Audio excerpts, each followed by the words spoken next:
ஆன்மீகத்தின் வழி நடக்கும் அன்பு சொந்தங்களான தனுஷு ராசிக்கு வணக்கங்க.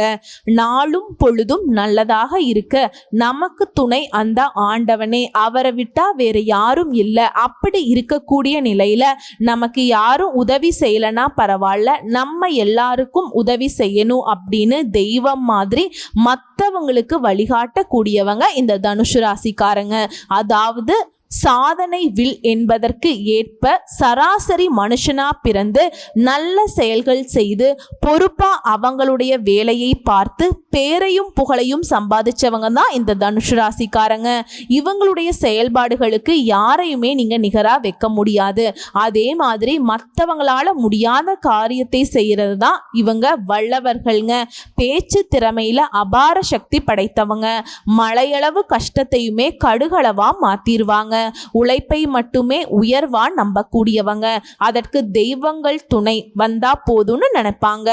தெய்வமே எல்லாமே செஞ்சு கொடுக்கலனாலும் பரவாயில்ல, ஒரு நாளும் உடன்பாடு கிடையாதுங்க. இப்படி உயர்ந்த உள்ளம் படைத்த தனுஷு ராசிக்கு நீங்க தட்சிணாமூர்த்தி மகான்கள் மற்றும் சித்தர்களுடைய அனுகிரகம் படைத்தவங்க. குரு பகவானை ராசி அதிபதியாக கொண்டு சிந்தனை அப்படிங்கிறது ரொம்ப தெளிவா இருக்கும். குரு எப்படி முழுவதுமா நல்லது மட்டுமே செய்ய தெரிஞ்ச கிரகமா இருக்கிறாரோ அதே மாதிரி தான் தனுஷு ராசிக்காரர்களுக்கு முழுவதுமே நல்லதை செஞ்சு மட்டுமே பழக்கம். ஒரு நாளும் தீய வழியை தொடமாட்டாங்க. அதே மாதிரி தீய எண்ணங்கள் கொண்டவங்களை கூட பக்கத்துல சேர்த்துக்க மாட்டாங்க. அது எப்பேற்பட்ட கோடி கோடியா ஒரு பணம் வரக்கூடிய நட்பை வச்சிருந்தாலும் சரிங்க, அதை வேண்டான்னு சொல்லி ஒதுக்கி வைக்கிறவங்க தான் இந்த தனுஷ் ராசிக்காரங்க. உண்மையா நேர்மையா ஒத்த பைசா வந்தாலும் பரவாயில்ல, இல்ல ₹1 வருமானம் இல்லைனாலும் பரவாயில்ல, என் வாழ்க்கை இப்படியே கஷ்டத்துல இருந்தாலும் பரவாயில்ல, நேர்மையான முறையில உண்மையை கடைபிடிச்சு எப்படி முன்னேறணுங்கிறது எனக்கு தெரியும், இந்த மாதிரி தீய பழக்க வழக்கம் எனக்கு வேணான்னு வாழக்கூடியவங்க தான் தனுஷ் ராசிக்காரங்க. ஆனா இவங்க மற்றவங்களை போல தீய வழியை எடுத்துக்கிட்டு முன்னேறலான்னு நினைச்சா இவங்களை அந்த காட்டாத்து வெள்ள மாதிரி தடுக்கவே முடியாதுங்க. ஆனா கனவுலையும் அதை இவங்க செய்ய மாட்டாங்க. தன்னை சுத்தி இருக்கிறவங்களையுமே அந்த மாதிரி தீய வழிகளுக்கு போகாம கெட்டியா பிடிச்சுப்பாங்க. வா உனக்கு நான் வழிகாட்டுறேன் அப்படின்னு எப்பவுமே கூட நிற்பாங்க. ஸோ இந்த தெய்வங்களுக்கு இணையான குணம் கொண்ட தனுஷ் ராசிக்கு, அதாவது தமிழ் புத்தாண்டு விசுவாவசு ஆண்டு முதல் மாதமான சித்திரை மாதத்துல மிரள வைக்கும் 10 யோகம் தனுஷ் ராசிக்காரர்களுக்கு கிடைச்சிருக்கு. உங்க வாழ்க்கையே மாறப்போகுதுங்க. இந்த நாட்களை மட்டும் நீங்க தாண்டி வந்துட்டா இனி எல்லாமே வெற்றி தாங்க. அது என்ன ஏது, அந்த 10 யோகம் என்ன அப்படிங்கிறத பார்த்துடலாங்க. எந்தெந்த கிரகங்கள் எங்கெங்க இருக்காங்க, இந்த காலகட்டத்தில் எந்தெந்த கிரகங்கள் மாற்றம் ஆகிறாங்க, இதை பொறுத்து தனுஷ் ராசிக்கு பொது பலன்கள் அமையும். ஸோ நம்ம சொல்றது முழுக்க முழுக்க பொது பலன்கள் தாங்க. பொதுவாக உங்க வாழ்க்கையில் நடக்கக்கூடிய 80% பலன்கள் இதுல பலித்தமாகும். மீதி இருக்கக்கூடிய 20% உங்க பிறப்பு ஜாதகத்தை பொறுத்து மாற்றத்தை ஏற்படுத்துங்க. சரிங்க, இப்ப தனுஷ் ராசி அப்படின்னாவே குருவை அதிபதியாக கொண்டவங்க. உங்களுக்கு அதிர்ஷ்ட தெய்வம்னு பார்த்தோம்னா குரு தட்சிணாமூர்த்தி. ஸோ உங்களுக்கு நான் பலன் சொல்றேன் அப்படின்னா நீங்க எப்படி இவரை வழிபாடு செய்யலனா வாழ்க்கை வளமா மாறாதோ அதே மாதிரி தாங்க. உங்களுக்கு நான் பலன் சொல்லும் போது இவரை வழிபாடு செய்யாம வீடியோ பதிவை தொடங்கவும் முடியாது, முடிக்கவும் முடியாது. அந்த வகையில கல்லாரின் புடை அமர்ந்து நான்மறை ஆரங்க முதற்கற்ற கல்வி வல்லார்கள் நால்வருக்கும் வாக்கிருந்த பூரணமாய் மறைக்கும் அப்பாலாய் எல்லாமாய் அல்லதுமாய் இருந்ததனை இருந்தபடி இருந்து காட்டி சொல்லாமல் சொன்னவரை நனையாமல் நினைத்த பவத்தொடக்கை வெல்வாம். என்னமா சொல்ற, என்னமோ வளரிட்டு இருக்க போலையே அப்படின்னு கேட்டா இது குரு தட்சிணாமூர்த்திக்கான மந்திரம். அதாவது குரு பகவானுக்கும் குரு தட்சிணாமூர்த்தியால தனுஷ் ராசிகளுடைய வாழ்க்கை நிலை உயர்வாகட்டும், வளம் கூடட்டும், செல்வ வளம் பெருகட்டும். உங்களுக்கு நான் அந்த தட்சிணாமூர்த்தி கிட்ட குரு பகவான் கிட்ட வேண்டிக்கிட்டேங்க. நீங்களும் அவரை வழிபாடு செய்து இந்த வீடியோ பதிவை பாருங்க. நல்லதொரு மாற்றம் காத்துக்கிட்டு இருக்கு. சரிங்க, இப்ப தனுஷ் ராசிக்காரங்களுக்கு பலன்கள் எப்படி சொல்ல முடியும், உங்க ராசியில எந்தெந்த நட்சத்திரம் எங்கெங்க வளம் வராங்க அதை முதல்ல பார்த்துடலாங்க. தனுஷ் ராசி மூல நட்சத்திரம், பூராட நட்சத்திரம், உத்திராட நட்சத்திரம் 1ஆம் பாதம். கிரக நிலைன்னு எடுத்துக்கிட்டோம்னா தைரிய வீரிய ஸ்தானத்துல புதன் பகவானும் அவர் கூடவே சனீஸ்வர பகவானும் கூட்டணியில. அடுத்து சுகஸ்தானத்தை பொறுத்த வரைக்கும் பாம்பு கிரகமான ராகு பகவானும் அவர் கூடவே நல்ல நிலையை தரக்கூடிய சுக்கிர பகவானும், அதாவது அதிர்ஷ்டக்காரகன் சொல்லக்கூடியவர் தான் இவர் வந்து வக்ர கதியிலையும் பிளஸ் இவர் கூட நவ கிரகங்களுடைய முதல்வன் சொல்லக்கூடிய சூரிய பகவானும், இவங்க 3 கிரகங்களும் கூட்டணியில சுகஸ்தானத்துல வலம் வராங்க. அடுத்து பஞ்சமஸ்தானத்தை பொறுத்த வரைக்கும் சந்திர பகவானும், ரண ருண ரோகஸ்தானத்தை பொறுத்த வரைக்கும் உங்களுடைய அதிபதி குரு பகவானும், கலஸ்திரஸ்தானத்தை பொறுத்த வரைக்கும் பூமிக்காரகன்னு சொல்லக்கூடிய செவ்வாய் பகவானும், தொழில் ஸ்தானத்தை பொறுத்த வரைக்கும் பாம்பு கிரகங்களான கேது பகவானும் வலம் வராங்க. இதை அடுத்து கிரக மாற்றம் அப்படின்னு பார்த்தோம்னா செவ்வாய் பகவான் கலத்திரஸ்தானத்திலிருந்து அஷ்டமஸ்தானத்துக்கு மாறிட்டார். அதே மாதிரி புதன் பகவானும் தைரிய வீரிய ஸ்தானத்திலிருந்து சுகஸ்தானத்துக்கு மாற்றத்தை கொடுத்துட்டார். அதே மாதிரி சூரிய பகவான் சுகஸ்தானத்திலிருந்து பஞ்சமஸ்தானத்துக்கு மாற்றத்தை கொடுத்துட்டார். ஸோ இவரை பொறுத்து தான் தமிழ் புத்தாண்டோட தொடக்கம் இருந்திருக்கு இல்லையா. அடுத்ததாங்க பாம்பு கிரகங்களான ராகுவும் கேதுவும் ஒரே நாளில் மாற்றம் ஆவாங்க. அதாவது ராகு பகவானை பொறுத்த வரைக்கும் சுகஸ்தானத்திலிருந்து தைரிய வீரிய ஸ்தானத்துக்கும், கேது பகவானை பொறுத்த வரைக்கும் தொழில் ஸ்தானத்திலிருந்து பாக்கிய ஸ்தானத்துக்கும் மாற்றம் ஆகிறாங்க. அடுத்து புதன் பகவான் சுகஸ்தானத்திலிருந்து பஞ்சமஸ்தானத்துக்கும் மாற்றத்தை கொடுக்குறாங்க. இதையெல்லாம் வச்சுதான் நம்முடைய தனுசு ராசிக்கு இந்த காலகட்டம் அப்படிங்கிறது 10 யோகங்களை கொடுத்திருக்கு. முதல் யோகம், இந்த காலகட்டம் முழுவதுமே பொருளாதார நிலையில மேன்மையும் புகழும் நிறைவா கிடைக்க போகுது. உங்களுடைய பிள்ளைகளால உங்கள் பிள்ளைகளுடைய தவறான பழக்க வழக்கங்களால் அவங்களும் கஷ்டப்பட்டு அதனால் நீங்களும் கஷ்டப்பட்டிருந்த நிலை மாறுது. அவங்களுடைய செயல்பாடுகள் உங்களுக்கு பெருமை சேர்க்கக்கூடிய வகையில் அவங்க திருந்த போகிறாங்க. 3வது அதிர்ஷ்டம், குடும்ப வாழ்க்கை சிறப்பாக இருக்க போகுது. குறிப்பாக கணவன் மனைவிக்கிடையே நெருக்கம் அதிகமாக போகுது. அதே மாதிரி குடும்பத்தில் இருந்த மனக்கசப்புகளும் படிப்படியாக மறைய போகுது. 4வதுங்க, உத்தியோக பணியில் இருக்கவங்களுக்கு வருமான வரித்துறை, சுங்க இலக்கா, தணிக்கைத்துறை இந்த மாதிரி உயர் பதவிகளில் இருக்கவங்களுக்கு உங்களுடைய துறையில் சார்ந்த ஊழியர்கள் ஒத்துழைப்பு கொடுப்பாங்க. இதனால் உங்கள் பணியிட சூழல் சிறப்பாக இருக்க போகுது. அடுத்து 5வது யோகம், தொழிலில் ஒரு மாதிரி மந்தத்தன்மை இருந்துச்சு இல்லையா, அந்த மந்த நிலை சுறுசுறுப்பு எடுக்க போகுது. வெளிநாடுகளுக்கு ஏற்றுமதி இறக்குமதி செய்யக்கூடிய அளவுக்கு தொழிலில் வெற்றி கொடி நாட்ட போறீங்க. புதிய ஒப்பந்தங்கள் கையெழுத்தாக போகுது. பொருளாதார வரவுகள் சீராக இருக்க போகுது. உயர்வு கிடைக்க போகுதுங்க. அடுத்து 6வது, நற்செயல்களுக்கு ஏற்ப புகழ் கிடைக்க போகுதுங்க. பெண்களை பொறுத்த வரைக்கும் முன்னேற்றத்தை பார்க்க போறீங்க.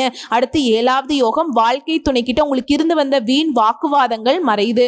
உங்களுடைய செயல்பாடுகளுக்கு வாழ்க்கை துணை பக்க பலமா இருப்பாங்க. அடுத்து 8வது யோகம், அடிக்கடி அவசியமே இல்லாம பயணம் போற மாதிரி இருந்துச்சு இல்லையா, அந்த நிலை மாறுது. பணியிட மாற்றம் உறுதிப்படுதுங்க. பெற்றோருக்கு உதவி செய்வதால மிகுந்த நன்மைகள் உண்டாக போகுது. அடுத்து 9வது யோகம், கலைத்துறையில இருக்கவங்களுக்கு சிறந்த வாய்ப்புகள் கிடைக்கும். வேலை விஷயமா பயணம் மேற்கொள்வீங்க. அதிகமா உழைக்கவும் வேண்டி இருக்கும். ஆனா வாய்ப்புகள் அப்படிங்கிறது வந்து குவிய போகுதுங்க. அதே மாதிரி எக்காரணம் கொண்டும் நீங்க எந்த ஒரு வாய்ப்பையும் தவறவிட கூடாதுங்க. அடுத்ததா அரசியல் துறையில இருக்கவங்க மிகவும் சிறப்பான பலன்களை அடைய போறீங்க. 10வது யோகம், அரசு கிட்ட இருந்த சலுகைகள் கிடைக்கும். உயர் பதவிகள் கிடைக்கும். அதே மாதிரி வேலையில அதிகமா உழைக்க வேண்டி இருக்கும். மருத்துவ செலவுகள் குறைய போகுது. மாணவர்களை பொறுத்த வரைக்கும் மிகுந்த ஆர்வத்தோடு படிச்சு நல்ல தேர்ச்சியும் புகழையும் பெற போறீங்க. ஓவிய பயிற்சி பெறும் மாணவர்களா தன்னுடைய திறமைகளை வந்து நல்லா வெளிப்படுத்த போறீங்க.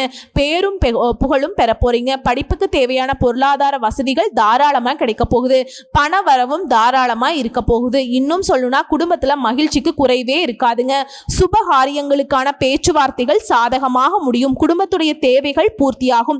அடுத்தடுத்து உங்களுக்கு தொடர்ந்துகிட்டே இருந்த பிரச்சனைகள் எல்லாமே தீரப்போகுது. மனசுக்கு நிம்மதி கிடைக்க போகுது. காரியங்களில் ஏற்பட்டிருந்த தடைகள் விலக போகுது. தாமதங்களும் விலக போகுது. காரியங்களில் அனுகூலம் உண்டாகுது. அதே மாதிரி தவறான நட்புகளை விட்டு விலகி நிற்க போறீங்க. உங்களை தப்பா புரிஞ்சுக்கிட்டவங்களும் அவங்களுடைய தவறுகளை உணர்ந்துகிட்டு வந்து உங்ககிட்ட பேசுவாங்க. உடன் பிறப்புகள் வழியில அனுகூலமான பலன்களை பெற போறீங்க. கணவன் மனைவி கிட்ட இருந்து வந்த கருத்து வேறுபாடு மறைய போகுது. அந்யோன்யம் அதிகமாக போகுது. உங்களுடைய முயற்சிகளுக்கு வாழ்க்கை துணையுடைய ஆதரவு கிடைக்குதுங்க. அதே நேரத்துல உறவுக்காரங்களால சில பிரச்சனைகளும் ஏற்படுறதுக்கு வாய்ப்பு இருக்கு. இதனால அவங்க கிட்ட கொஞ்சம் பார்த்து உஷாரா இருங்க. பொறுமையை கடைபிடிங்க. மேலும் நண்பர்கள் மூலம் மகிழ்ச்சி தரக்கூடிய செய்திகள் கிடைக்கும். சிலர் வந்து பழைய வாகனத்தை மாத்திட்டு புதுசா வண்டி வாகனம் வாங்கக்கூடிய வசதி வாய்ப்புகள் பெருகுது. சொந்தமா தொழில் செய்யக்கூடிய வியாபாரம் பார்க்கக்கூடிய ஆண்களுக்கும் சரி பெண்களுக்கும் சரி, சின்ன தொழிலோ பெரிய தொழிலோ எதிர்பார்த்த பலன் கிடைக்கும். எண்ணம் கொஞ்சம் கூடுதலா உழைக்க வேண்டி இருக்குங்க. முக்கிய முடிவுகள் எடுக்கிறீங்க அப்படின்னாக்கா நிதானத்தை கடைபிடிங்க. இந்த காலகட்டத்தை பொறுத்த வரைக்கும் புதிய முதலீடுகள்ல தவிர்த்துறது ரொம்ப நல்லதுங்க. வியாபாரத்துல எல்லாம் புதிய முதலீடுகளை தவிர்த்தரலாம். ஆல்ரெடி இருக்கக்கூடிய முதலீடுகளே நீங்க எதிர்பார்த்த லாபம் கிடைக்கும். அதே மாதிரி போட்டியாளர்களுடைய தொல்லைகள் ஏற்படக்கூடும். அதெல்லாம் நீங்க அசால்ட்டா சமாளிச்சிருவீங்க. அடுத்ததா பெண்களை பொறுத்த வரைக்கும் மகிழ்ச்சியோடு காணப்பட போறீங்க. வீட்டு வேலைகள்ல கணவர் மற்றும் பிள்ளைகளுடைய உதவி உங்களுக்கு உற்சாகத்தை கொடுக்கும். பெற்றோர் வீட்டில இருந்த எதிர்பார்த்த காரியங்கள் அனுகூலமாக முடியுங்க. குறிப்பா உங்களுக்கு இத்தனை நாளா இருக்கக்கூடிய பிரச்சனைகள் எல்லாத்தையுமே முடிவு கட்டணும்னு நீங்க முழு மூச்சா இருப்பீங்க. வேலையில இருந்து வந்த தொல்லைகள் நீங்குது, பிரச்சனைகள் நீங்குது. அதே மாதிரி உங்க வேலையில தொல்லை கொடுத்துட்டு இருந்த மேல் அதிகாரிங்க வேறு இடத்திற்கு மாற்றமாய் போயிருவாங்க. இல்லைன்னா உங்களுக்கு இடமாற்றம் கிடைக்கும். அக்கம் பக்கம் இருக்கிறவங்க அவங்களால உங்களுக்கு இருந்து வந்த பிரச்சனைகள் தீரப்போகுது. எதிரிகளுடைய தொல்லைகள் இருந்து விடுபட போறீங்க. ஆரோக்கியத்துல நல்ல முன்னேற்றம் இருக்க போகுது. இப்படி பிரச்சனையில இருந்து வந்த நீங்க அதுல இருந்து விடுபட பெரும் மூச்சு விட்டு நிம்மதியா வாழ போறீங்க. ஒட்டு மொத்தமா இந்த காலகட்டம் அப்படிங்கிறது உங்களுக்கு முன்னேற்றம் அப்படிங்கிறது படிப்படியா உயர்வா கிடைக்க போகுதுங்க. அதே மாதிரி இந்த நிலை நிரந்தரமா இருக்கணும். தொடர்ந்து நீங்க உயர்வை பார்க்கணும்னா அனுதினமும் பைரவரை வழிபாடு செய்யுங்க. நினைத்த காரியங்கள் கைகூடும். ஸோ இப்போ வரைக்கும் பார்த்த தனுசு ராசிக்காரர்களுக்கு இந்த காலம் அப்படிங்கிறது எந்த வகையில சாதகமா இருக்குங்கிறத தெரிஞ்சுக்கிட்டோங்க. இப்போ தனிப்பட்ட முறையில் தனுசு ராசியில் இருக்கக்கூடிய ஒவ்வொரு நட்சத்திரத்துக்கும் பலன்களை பார்க்கலாங்க. இப்போ தெளிவாக தெரிஞ்சுக்கலாமா? தனுசு ராசியில் இருக்கக்கூடிய மூல நட்சத்திரம் தெய்வீக சிந்தனையோடு மற்றவங்களுக்கு வழிகாட்ட கூடியவங்க தான் நீங்க. உங்களுக்கு முழுக்க முழுக்க நன்மையை தரக்கூடிய காலகட்டமா அமைஞ்சிருக்கு. குறிப்பா இந்த காலகட்டத்தில் உங்களுடைய ராசிநாதன் மே 11ஆம் தேதி 6ஆம் இடத்துல சஞ்சாரம் பண்றதுனால, அதாவது உங்க ராசியில 6ஆம் இடம், அது மட்டும் இல்லாம அவருடைய பார்வைங்கிறது உங்களுக்கு 10, 12 2ஆம் இடத்தை பார்க்கறதுனால தொழில் வியாபாரத்துல இருந்த தடைகள் விலகுது. சிலர் புதுசா தொழில் தொடங்குவீங்க. பணியாட்களா இருக்கீங்க, ஒருத்தர் கீழே கை கட்டி வேலை பார்க்குறீங்க. தனியார் துறையோ அரசாங்கத்துறையோ இல்லை கூலி வேலை செய்தாலும் சரிங்க, முன்னேற்றமான நிலை உண்டாகுது. எதிர்பார்த்த இடத்திற்கு இடமாற்றம், பதவி உயர்வு கிடைக்கும். சுப செலவுகள் ஏற்பட போகுது. குடும்பத்துடைய தேவைகள் எல்லாமே பூர்த்தி செஞ்சு கொடுக்க போறீங்க. பண வரவு அதிகரிக்க போகுது. அதே மாதிரி கேது பகவான் ஜீவனஸ்தானத்துல சஞ்சாரம் பண்றதுனால ஏற்றுமதி இறக்குமதி வியாபாரம் பார்க்குறவங்க, வர்த்தகம் பார்க்குறவங்க சிறப்பா இருக்க போறீங்க. நல்ல தொழில் வளர்ச்சி இருக்குங்க. அதே மாதிரி வெளிநாட்டுக்கு போகணும்னு முயற்சி பண்றீங்களா, அந்த முயற்சிகளை வெற்றி கிடைக்கும். சுக்கிர பகவான் மாதம் முழுவதுமே உங்க எதிர்பார்ப்புகளை பூர்த்தி செஞ்சு கொடுக்கிறார். கணவன் மனைவிக்கிடையே இணக்கமான நிலை இருக்க போகுது. பொன் பொருள் சேரப்போகுது. சிலர் புதுசா வீடு கட்டி குடியேற போறீங்க. மாணவர்களுக்கு படிப்புல எதிர்பார்த்த முன்னேற்றம் இருக்கும். அதே மாதிரி 8ஆம் இடத்துல செவ்வாய் மறைவதனால விவசாயிகள் கொஞ்சம் கவனமா இருக்கணும். இடம் வாங்குறது, வீடு விற்கிறது, இந்த மாதிரியான முயற்சிகளை ஈடுபடுறீங்க அப்படின்னா மூலப்பத்திரத்தை பார்த்துட்டு அதுக்கு பின்னாடி நீங்க முடிவு எடுக்கணுங்க. அதே மாதிரி அவசரமா எந்த ஒரு வேலையுமே நீங்க செய்யக்கூடாது.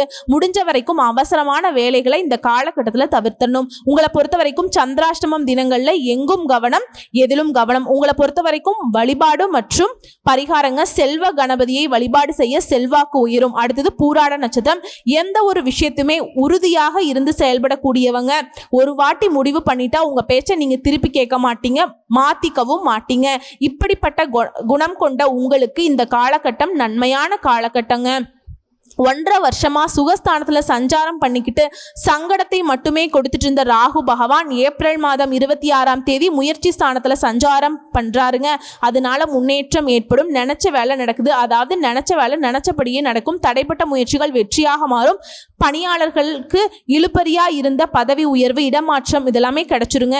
கடந்த கால நெருக்கடிகள் கூட இப்போ உங்களை விட்டு விலக போகுது. உங்களை பத்தி குறை பேசினவங்க தேடி உங்களை பாராட்டுவாங்க. செல்வாக்கு உயருது. மனசுல தன்னம்பிக்கை, தைரியம் அதிகமாகுது. அதே மாதிரி 3ஆம் இடத்துல சனி பகவான் ஆட்சியாக சஞ்சாரம் பண்றதுனால உறுதியான செயல்பாடுகள் உங்ககிட்ட இருக்கும். தொழில் வியாபாரத்துல லாபம் அடைவீங்க. சிலர் புதிய தொழில் தொடங்குவீங்க. வேலை தேடி வந்தவங்களுக்கு எதிர்பார்த்த தகவல் வரும். அதே மாதிரி குடும்ப வாழ்க்கையில கணவன் மனைவிக்கிட்டே இருந்து வந்த பிரச்சனைகள் முடிவு கிடைக்கும். குடும்பத்தை பத்தின அக்கறை உண்டாகும். 4ஆம் இடத்துல உச்சமான சுக்கிரனால பொன் பொருள் சேர்க்கை உண்டாகுது. சிலர் புதுசா வண்டி வாகனம் வாங்குவீங்க. குடும்பத்துல நிம்மதி உண்டாகுது. பிள்ளைகளுக்காக நீங்க எடுக்கக்கூடிய முயற்சிகளை வெற்றி கிடைக்கும். உடல் ஆரோக்கியமும் சீரா இருக்குங்க. நோய் நொடிகள் விலகுது. அடுத்ததா புதன் பகவான் சாதகமா இருக்கிறதுனால கல்வியாளர்கள் முன்னேற்றம் பார்ப்பீங்க. புதுசா இடம் வாங்கக்கூடிய முயற்சிகளை வெற்றி கிடைக்கும். எதிர்பார்த்த பணம் கைக்கு வரும். சிலருக்கு புதிய ஒப்பந்தங்கள் கிடைக்கும். அடுத்ததா மாணவர்களை பொறுத்த வரைக்கும் அடுத்த கட்டத்திற்கு செல்வீங்க. சிலர் வெளி மாநிலம், வெளிநாட்டுக்கு கல்விக்காக செல்ல வேண்டிய யோகம் இருக்கு. உங்களை பொறுத்த வரைக்கும் சந்திராஷ்டமம் தினங்கள்ல எங்கும் கவனம், எதிலும் கவனம். உங்களை பொறுத்த வரைக்கும் பரிகாரம் மற்றும் வழிபாடு, குரு பகவானை அனுதினமும் வழிபாடு செய்ய நன்மைகள் உண்டாகுங்க. அடுத்ததா உத்திராட நட்சத்திரம் 1ஆம் பாதம். லட்சிய நோக்கத்தோடு வாழ்ந்து வரக்கூடிய உங்களுக்கு இந்த காலகட்டம் யோகமான காலகட்டம். சூரிய பகவானை பொறுத்த வரைக்கும் பூர்வ புண்ணிய ஸ்தானத்துல உச்சமடைந்து இருக்கக்கூடிய நிலையில குடும்பத்தின் மீது அக்கறை அதிகமாகும். பிள்ளைகள் பத்தின சிந்தனை உண்டாகுது.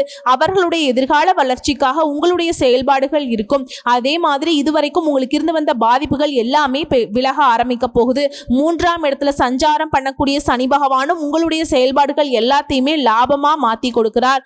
ராகுவும் 3ஆம் இடத்துல சஞ்சாரம் பண்றது, இருவரும் போட்டி போட்டுக்கிட்டு உங்களுடைய முயற்சிகளுக்கு பலன் கொடுக்கறாங்க. தயங்கி செயல்பட்ட வேலைகள் எல்லாமே நீ வேகம் எடுக்க போகுது, வெற்றி கிடைக்க போகுது. அதே மாதிரி நீங்க எடுக்கக்கூடிய முடிவுல உறுதியா இருப்பீங்க, வெற்றியும் அடைவீங்க. அடுத்து பணியாட்களை பொறுத்த வரைக்கும் தனியார் துறையோ அரசாங்கத்துறையோ இல்ல ஒருத்தர் கீழே கை நீட்டி சம்பளம் வாங்கக்கூடிய கூலி வேலை செய்தாலும் சரிங்க, உங்களுக்கு இருக்கக்கூடிய சங்கடங்கள் நெருக்கடிகள் எல்லாமே விலக ஆரம்பிக்கும். தொழில் ஸ்தானத்தை பொறுத்த வரைக்கும் மே மாதம் 11ஆம் தேதி வரைக்கும் பலமடைந்து இருக்கிறதுனால பணியாட்களுக்கு எதிர்பார்த்த உதவியும் எதிர்பார்த்த உயர்வும் இடமாற்றமும் கிடைக்கும். வியாபாரம் தொழில் செய்றவங்களுக்கு முன்னேற்றம் அடைய போறீங்க. அரசியல்வாதிகளுக்கு செல்வாக்கு உயரப்போகுது. வேலை தேடுறவங்களுக்கு நீங்க எதிர்பார்த்த நல்ல வேலை கிடைக்கும். அதே மாதிரி இன்னும் ஒரு சிலருக்குலாம் வேலைக்காக வெளிநாட்டுக்கு போகணும் முயற்சி பண்ணியிருப்பீங்க, அதற்கான யோகமும் இருக்கு. புதுசா இடம் வாங்குறது, வீடு வாங்குறது, வண்டி வாகனம் வாங்குறது, அது சம்பந்தப்பட்ட முயற்சிகள் வெற்றி பெற போறீங்க. ஆனாலும் அஷ்டமஸ்தானத்துல செவ்வாய் சஞ்சாரம் பண்றது, இடம் வாங்குறது விற்கிறது, இந்த மாதிரியான விஷயங்களை முதல்ல வந்துட்டு அது சம்பந்தப்பட்ட பேப்பர்ஸ் எல்லாம் நல்லா படிச்சுக்கோங்க. அதுக்கு பின்னாடி தான் நீங்க முதலீடு செய்யணும். விவசாயிகளை பொறுத்த வரைக்கும் இந்த காலகட்டத்தில் கவனமா செயல்படணும். உடல்நிலையில சின்ன பாதிப்புகள் ஏற்பட்டு நீங்கிரும். அடுத்ததா மாணவர்களை பொறுத்த வரைக்கும் உங்க நிலையில உயர்வு உண்டுங்க. கணவன் மனைவிக்கிடையே இணக்கமான சூழ்நிலை இருக்க போகுது. குடும்பத்துல மகிழ்ச்சி அதிகமாக போகுது. உங்களை பொறுத்த வரைக்கும் சந்திராஷ்டமம் தினங்கள்ல எங்கும் கவனம் எதிலும் கவனம்ங்க. உங்களை பொறுத்த வரைக்கும் பரிகாரம் அணு தினமும் அதிகாலையில சூரிய பகவானை வழிபாடு செய்ய நன்மைகள் உண்டு. வளம் பெருகும், நலம் கொடுங்க. ஸோ இப்போ வரைக்கும் பார்த்த பொது பலன்கள், நட்சத்திர பலன்கள், பரிகாரங்கள் எல்லாமே இந்த காலகட்டத்தில் தனுஷ் ராசிக்கு ஈடு இணை இல்லாத உயர்வை தரக்கூடிய அற்புதமான காலகட்டமா அமைஞ்சிருக்கு. இப்ப இன்னும் பொதுப்படியான பரிகாரம் மற்றும் வழிபாட சொல்றேன், அதையும் கொஞ்சம் ஃபாலோ பண்ணிக்கோங்க. ஒட்டுமொத்தமா தனுஷ் ராசியில இருக்கக்கூடிய நட்சத்திரங்கள் இந்த பரிகாரம் பொருத்தமாகும். ஒவ்வொரு ஞாயிற்றுக்கிழமை மற்றும் வியாழக்கிழமைகள்ல அருகில் இருக்கக்கூடிய சிவபெருமானுடைய ஆலயத்துக்கு போயிட்டு வில்வ மாலை சாற்றி இல்ல வில்வ இலைகளால் அர்ச்சனை செய்து நல்லெண்ணெய் தீபம் ஏற்றி வழிபாடு செய்து வர, சிவபெருமானுடைய ஆலயத்தை வலம் வர மற்றும் சாமந்தி மலர குருவிற்கு அர்ப்பணிக்க அதிர்ஷ்டம் உண்டாகும். நீடித்த நிலைத்த செல்வம் செல்வாக்கு கிடைக்கும். மேலும் உங்களை பொறுத்த வரைக்கும் அதிர்ஷ்டம் தரக்கூடிய கிழமைகள் திங்கள் மற்றும் வெள்ளி. இந்த நாட்களை உங்களுடைய சுப காரியத்தோட தொடக்கத்திற்கு பயன்படுத்துங்க. அதே மாதிரி பொதுப்படியா உங்களுக்கு சந்திராசிரமம் அப்படிங்கிறது தனுஷ் ராசிக்காரர்களுக்கு மே மாதம் 6ஆம் தேதி 7ஆம் தேதி 8ஆம் தேதி இந்த 3 நாட்கள் எங்கும் கவனம் எதிலும் கவனம். வண்டி வாகனத்துல கவனம், சண்டை சச்சரவுல கவனம், சொந்த பந்தங்கள் கிட்ட கவனம், பேச்சுவார்த்தைகள்ல கவனம், செயல்பாடுகள்ல கவனம். இந்த மாதிரி எல்லா விஷயத்திலுமே கவனமா இருக்கணுங்க. அதே மாதிரி அதிர்ஷ்டம் தரக்கூடிய தினங்கள் அப்படின்னு பார்த்தோம்னா மே மாதம் 27, 28 இந்த நாட்களை நீங்க நல்ல காரியங்கள் தொடக்கத்துக்கு பயன்படுத்தலாம். ஸோ எப்படி பார்த்தாலும் சரிங்க, ஒட்டுமொத்தமா இந்த காலகட்டம் தனுஷ் ராசிக்கு சிரமங்கள் இல்லாத சிறப்பை தரக்கூடிய அற்புதமான காலகட்டமா அமைஞ்சிருக்குங்க. வாய்ப்பை பயன்படுத்திக்கோங்க, வாழ்க்கை சிறக்கும். வாழ்த்துக்கள்ங்க. நன்றி, வணக்கம்.